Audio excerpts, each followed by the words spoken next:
हमारी रिपोर्टिंग ने आंदोलन कर रहे किसानों के साथ एक पूरी रात बिताई कल और यह समझने की कोशिश की कि इतनी ठंड में ये किसान खुद को आंदोलन के लिए कैसे तैयार करते हैं और इनकी असली समस्याएं क्या हैं। और इसके लिए हमारे जी न्यूज के जो रिपोर्टर हैं उन्होंने कल की रात पूरी रात इन प्रदर्शनकारी किसानों के साथ बिताई है। यह रिपोर्ट दिखाने से पहले हमें प्रसिद्ध कवि सुदामा पांडे उर्फ धूमिल की एक कविता याद आ रही है जिसका शीर्षक है रोटी और संसद। इसमें वो कहते हैं, एक आदमी रोटी बेलता है, एक आदमी रोटी खाता है, एक तीसरा आदमी भी है जो ना रोटी बेलता है ना रोटी खाता है, वो सिर्फ रोटी से खेलता है। मैं पूछता हूं ये तीसरा आदमी कौन है? मेरे देश की संसद मौन है। 70 साल से देश की संसद इन सवालों पर मौन रही है कि वो तीसरा आदमी कौन है, लेकिन हमने सर्द रातों में सड़क पर रोटियां बेल रहे किसानों से ही इस सवाल का जवाब जानने की कोशिश की और इस दौरान हमें क्या पता चला वो आज आपको हमारी ये ग्राउंड रिपोर्ट देखकर समझ में आ जाएगा।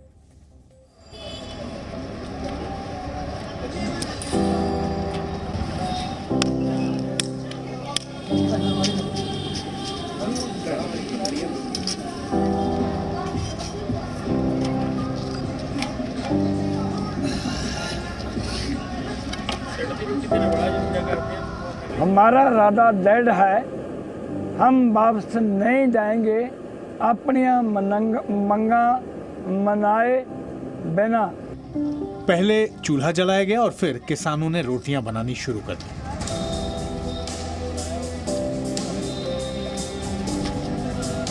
साल भर मेहनत करके खेत में अनाज उपजाने वाला अन्नदाता अब उसी अनाज से अपने लिए रोटियां बना रहे हैं।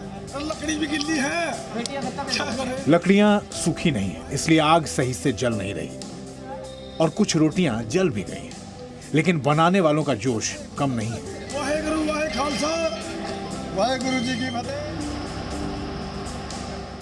रात के करीब 9 बजे कुछ किसान खाना बना रहे हैं, साथ ही दिन भर हुए प्रदर्शन की बातें भी हो रही हैं। किसान एक दूसरे से ये भी पूछ रहे हैं कि सरकार उनकी मांगे कब मानेगी। सारे पिंडा चों बुढ़ियां कहंदियां उन्होंने कितों जवाब नहीं। दिल्ली और हरियाणा के बीच टिकरी बॉर्डर सील है। यहाँ पर किसानों का प्रदर्शन चल रहा है। शाम होते होते मीडिया के कैमरे भी यहाँ से वापस चले जाते हैं। हालांकि इस आंदोलन में जी न्यूज छोटे और गरीब किसानों के साथ है और उनके हक की बात कर रहा है। ये प्रदर्शन चलते चलते दिल्ली तक पहुंच गया है। अभी हम टिकरी बॉर्डर पर हैं, जो कि बहादुरगढ़ के पास है। हरियाणा और दिल्ली का बॉर्डर है। यहाँ पर किसानों ने डेरा लगा रखा है और यहाँ पर प्रदर्शन किया जा रहा है। वो जाना चाह रहे हैं दिल्ली, लेकिन उन्हें यहाँ पर रोका जा रहा है। मीडिया भी उनको काफी कवर कर रहा है, लेकिन जी न्यूज की टीम पहुंची है प्रदर्शन के बाद किन हालातों में किसान रह रहे हैं उनको जानने के लिए। जी न्यूज की टीम ने प्रदर्शन कर रहे किसानों की मुश्किलों को समझने की कोशिश की और पूरी रात किसानों के साथ ही बिताई। आंदोलन कर रहे किसान अपने अपने गुटों में बैठकर अगले दिन की रणनीति बनाते हैं। कुछ घंटे बीत चुके हैं। इस बीच खाना बनकर तैयार हो गया है। कई रोटियां अधपकी हैं, कच्ची लगी है। लेकिन किसानों ने दाल और अचार के साथ इन्हीं रोटियों को खाकर अपनी भूख मिटाई। आंदोलन कर रहे किसानों को डर है कि सरकार एमएसपी यानी न्यूनतम समर्थन मूल्य की व्यवस्था खत्म करने वाली है। हालांकि सरकार कहती है कि ऐसा कुछ भी नहीं है।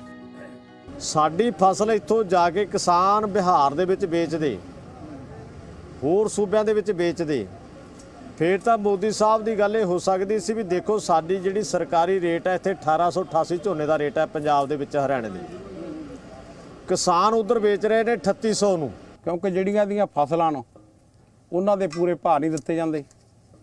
ਉਹਨਾਂ ਦੇ ਉੱਤੇ ਪਾਉਣ ਵਾਲੇ ਖਰਚੇ ਨੇ ਜਿਹੜੇ ਉਹਨਾਂ ਦੇ ਦੁੱਗਣੇ ਤਿੱਗਣੇ ਰੇਟ ਕੀਤੇ ਹੋਏ ਨੇ, ਜਿਹੜੇ ਕਿ ਸਰਕਾਰ ਦੀ ਫਸਲ ਦੇ ਮੁਤਾਬਕ ਨਹੀਂ ਮਿਲਦੇ।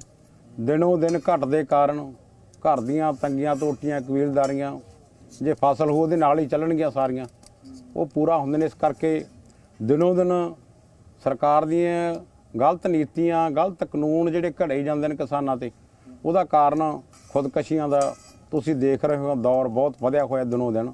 ਰਸਤੇ ਦੇ ਵਿੱਚ ਕਿੰਨੀਆਂ ਮੁਸ਼ਕਲਾਂ ਦਾ ਸਾਹਮਣਾ ਕਰਨਾ ਪਿਆ, ਉਹਨਾਂ ਮੁਸ਼ਕਲਾਂ ਨੂੰ ਦਬਦਿਆਂ ਹੋਇਆਂ ਅਸੀਂ ਦਿੱਲੀ ਦੇ ਵਿੱਚ ਆਪਣੀਆਂ ਮੰਗਾਂ ਮਨਾਉਣ ਲਈ ਦਾਖਲ ਹੋਏ ਆ। ਸਰਕਾਰ ਭਾਵੇਂ ਕਿੰਨਾ ਯਤਨ ਕਰ ਲੇ, ਅਸੀਂ ਆਪਣੀਆਂ ਮੰਗਾਂ ਮਨਾਉਣ तक वापस नहीं जाना। आजादी के बाद से भारत में किसानों पर सिर्फ राजनीति होती रही है। इसी का नतीजा है कि दिल्ली की इस ठंड में भी पंजाब के किसान सड़कों पर प्रदर्शन के लिए बैठे हुए हैं।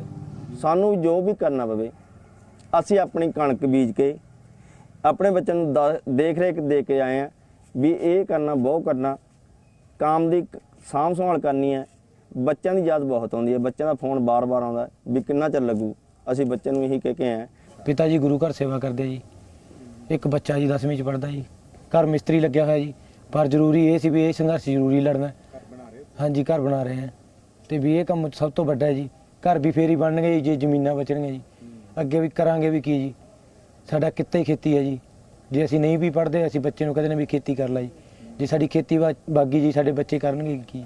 एक रात किसानों के साथ जो बाकी मीडिया नहीं दिखा रहा वो दिखाने के लिए हम यहां पहुंचे थे और उनके हालात दिखाने के लिए पहुंचे थे जो किसान यहां प्रदर्शन करने के लिए आए हैं। हमने दिखाया कि किस तरह किन हालातों में वो लोग यहां पर जमे हुए हैं अपने परिवारों को छोड़कर। किसानों के इस हालात के लिए वो नेता भी जिम्मेदार हैं जिन्होंने किसानों को नए कृषि कानून के बारे में समझाने के बदले कई और अफवाहें फैला दी। ਚਾਹੁੰਦੇ ਵੀ ਸਰਕਾਰ ਸਾਡੇ ਨਾਲ ਬਹਿ ਕੇ ਗੱਲ ਕਰੇ ਤੇ ਵੀ ਜੋ ਹੱਕ ਹੈ ਸਾਡੇ ਸਾਨੂੰ ਦੇਵੇ। ਹਾਲਾਤ ਵੀ ਜਿਵੇਂ ਵੀ ਚੱਲਦੇ ਆ ਵੀ ਇਹ ਜਲਦੀ ਹੋਵੇ ਹੱਲ ਇਹਨਾਂ ਦਾ ਤੇ ਅਸੀਂ ਜਲਦੀ ਘਰਾਂ ਨੂੰ ਪਹੁੰਚ ਗਏ। किसानों ने अपना डर जी न्यूज को बताया और फिर कई किसान खुले आसमान के नीचे ही कंबल ओढ़कर सो गए। शायद आप भी अपने घर पर सर्दी को दूर करने की कोशिशें कर रहे होंगे। हालांकि खुले में किसी सड़क पर ऐसा करना बहुत मुश्किल है। पिछले कई वर्षों में किसानों की परेशानियों के बारे में जितनी खबरें जी न्यूज ने देश तक पहुंचाई है उतनी किसी ने नहीं पहुंचाई। हम किसानों के हर सुख और दुख में शामिल रहे हैं और देश को ये भी बता रहे हैं कि हमारे अन्नदाता कितने संघर्षों के बाद देश के 135 करोड़ लोगों का पेट भरते हैं। किसानों की समस्याओं को समझते समझते पूरी रात बीत गई। वहां मौजूद सुरक्षाकर्मी सुबह की तैयारियां करने लगे। देश में किसानों के नाम पर होने वाली राजनीति की वजह से ऐसे प्रदर्शन हो रहे हैं और ऐसा करके हमारे किसान कुछ नेताओं का मोहरा बन गए हैं। बहुत साल पहले देश के प्रधानमंत्री रहे लाल बहादुर शास्त्री ने इस देश में एक नारा दिया था, जय जवान जय किसान। यह नारा इसलिए दिया गया था कि उनको मालूम था कि जवान ही है वो इस देश को महफूज रख सकता है और एक किसान है जो इस पूरे देश का पेट भर सकता है। लेकिन गंदी राजनीति के चलते आज स्थिति ऐसी है कि किसान और जवान दोनों आमने सामने हैं। वीडियो जर्नलिस्ट सूरज के साथ अमित भारद्वाज, जी न्यूज, दिल्ली। अब क्या आपके मन में यह सवाल नहीं आ रहा कि हर दिन हजारों किसान आंदोलन कर रहे हैं, तो फिर इस समय इनके खेतों में काम कौन कर रहा होगा? इस समय पंजाब में रबी की फसल का सीजन है और इसी दौरान बड़े पैमाने पर गेहूं और सरसों बोया जाता है। लेकिन जब हजारों किसान आंदोलन कर रहे हैं तो फिर इनके खेतों का पीछे से क्या हो रहा होगा? आज हमने इस बारे में देश के अलग अलग राज्यों के किसानों से बात की और ये समझने की कोशिश की कि ये किसान इस आंदोलन का हिस्सा क्यों नहीं बन रहे हैं और जो किसान दिल्ली नहीं आए हैं वो अभी क्या कर रहे हैं। हमें पता चला कि ज़्यादातर किसान इस समय भी अपने खेतों में ही व्यस्त हैं और फसल की बुआई का काम कर रहे हैं। इनमें से कुछ किसानों का तो यहाँ तक भी कहना था कि वो लगातार खेती करके एक तरह से एक आंदोलन ही तो कर रहे हैं।